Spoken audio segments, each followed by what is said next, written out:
Oh, sa mga nagtatanong, Ma'am, mababago na naman ba ang cut-off ng kindergarten sa susunod na school year na 2025-2026?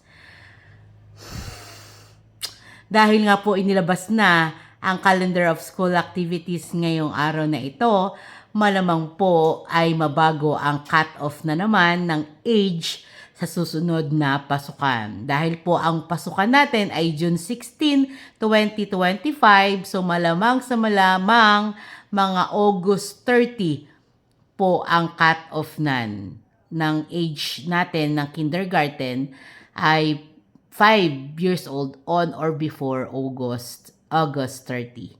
So, sa mga mommies dyan na nagtatanong, handa-handa na tayo.